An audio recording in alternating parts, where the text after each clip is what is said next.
قوم یهود از زمانی که مسیحیت دین رسمی اروپا میشه با روم ارتباط میگیره و حتی 2 کنیسه در آنجا افتتاح میکنه. در امور سیاسی دخالت میکنه تا جایی که به مقام کاردینالی میرسه و به پاپ مشورت میده. حتی در امور جنگی کاردینالی بالاترین مقام کاتولیکا بعد پاپه. شکل‌گیری صهیونیسم به قرن 19 میلادی برمیگرده، جایی که انگلیس نفوذ زیادی به عثمانی داره و یهودیان به دنبال سازماندهی خود هستند. مهاجران آلمانی اولین کلونی یهودی رو تشکیل میدن و در روسیه تزاری جنبشی به ریاست لو پینسکر به وجود میاد. اون میگه یهودی ستیزی غیر قابل درمانه و علتش هم وضعیت غیر عادی یهودیان است. یهودیان باید در یک مکان و یک سرزمین مستقر شوند.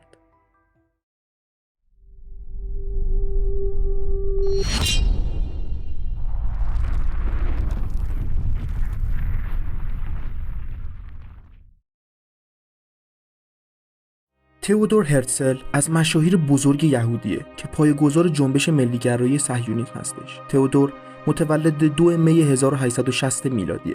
هرتزل روزنامه‌نگار، فعال سیاسی و نویسنده اتریشیه که توی خانواده یهودی و تاجر ثروتمند در بوداپست مجارستان که اون زمان اسمش امپراتوری اتریش مجارستان بود به دنیا اومد. اگه بخوام راجع به خانواده‌ام براتون بگم، من دومین فرزند خانواده بودم. مادرم یه شخصیت سکولار داشت و طرفدار اومانیسم بود و زیاد معتقد به شریعت نبود و علاقه‌ای هم به این موضوع نداشت. به شدت مخالف سنت بود و خب این موضوع هم روی من تاثیر بسزایی گذاشت. تئودور هرتزل تو سال 1878 به همراه خانواده به وین مهاجرت کرد و اونجا توی دانشگاه وین در رشته حقوق درس خوند. هرتزل بنا به گفته خودش به کارهای هنری هم علاقه‌مند بوده. من علاقه زیادی به رشته حقوق داشتم و خب در کنارش هم علایق دیگه هم داشتم، مثل ادبیات، موسیقی و یه مقطعی هم کارهای تئاتر انجام میدادم و در کنار این کارها هم روزنامه نگاری هم دوست داشتم. تئودور تو دوران جوانی از تابعیت مجارستانی خودش استعفا میده و خودش رو آلمانی یهودی معرفی میکنه. حالا سوال اصلی اینجاست که چطور ممکنه شخصیت هنری تبدیل به یک شخصیت تاثیرگذار سیاسی توی جهان بشه. یادم زمانی که توی دانشگاه بودم وارد حزب بورشنشافت که آموزهای ناسیونالیستی و لیبرالیستی داشت شدم، ولی خب نقطه شروع من توی سیاست از محاکمه آلفرد دریفوس شروع شد. آلفرد دریفوس یه یهودیه که توی ارتش فرانسه کار میکرد و به اتهام جاسوسی و خیانت محاکمه شد و من اون موقع برای یه نشریه اتریشی توی فرانسه کار میکردم و از نزدیک روند دادگاه دریفوس رو پوشش دادم. آلفرد دریفوس در نهایت بعد از 5 سال محاکمه شد و بعدها اسنادی هم منتشر میشه و همه متوجه میشن که این فرد بیگناه بوده و خب من فکر میکنم که دلیل این همه آزار و اذیتش به خاطر یهودی بودن این فرده و توی اون زمان یه جورایی موج یهود ستیزانه‌ای توی کل اروپا داشت رشد میکرد. یهودیای زیادی رو محاکمه میکردن و توی اروپا شغلای مناسبی هم نداشتن و خب نمیتونستن برای خودشون آینده‌ای رو متصور بشن و بیشتر مشغول کارهای زمینداری و کشاورزی بودن و خب تمام این اتفاقات انگار یه زنگ خطری برای من به صدا در آورد که یهودی‌ها باید به یه سرزمین مستقل برسن و داشته باشنش. در نهایت آلفرد دریفوس توی دادگاه فرانسه به جرم جاسوسی و خیانت محاکمه شد و به جزایر شیطان توی گویان فرانسه تبعید شد. هرتزل بعد از این اتفاق به این نتیجه رسید که یهودی‌ها باید یه سرزمین مستقلی داشته باشن و به همین علت کتابی می‌نویسه به اسم کشور یهود یا خونه‌ای برای یهودیان و توی همین سال یه سفر خیلی مهم داشت به قسطنطنیه و اونجا با سلطان عبدالحمید ثانی که امپراتور عثمانی بود دیدار کرد.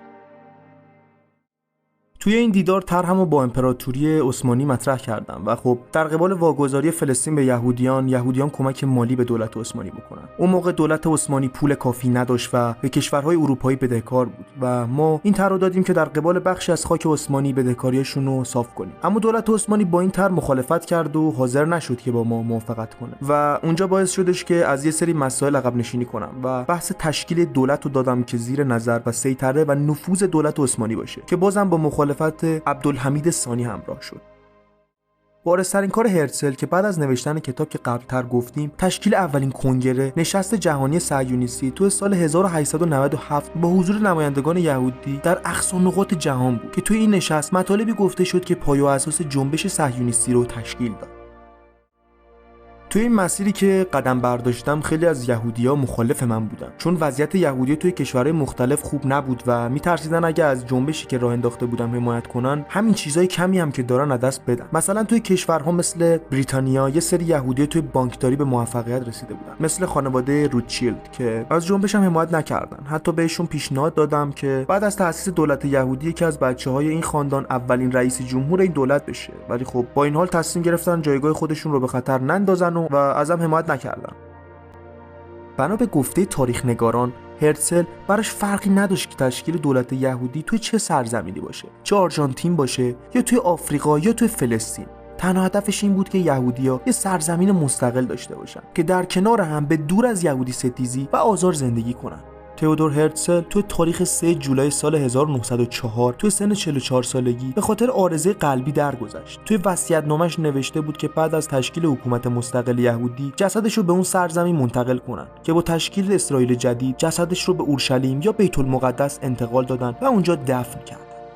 با کشف نفت، حالا انگلیس برای اینکه از رقبای خودش عقب نمونه، خودش رو به سرعت به اونجا میرسونه و در همین حین هرتزل از دنیا میره. وایزمن ادامه دهنده مأموریت هرتزل میشه و مأموریتش رو به عهده میگیره. در نهایت وایزمن با تمام سیاست‌ها و تلاش‌ها در 16 فوریه 1949 دولت اسرائیل رو در فلسطین تشکیل میده و دیوید گورین رو به عنوان نخست وزیر خودش انتخاب میکنه و از این به بعد فلسطین با سیاست دو کشوری به سمت جلو میره.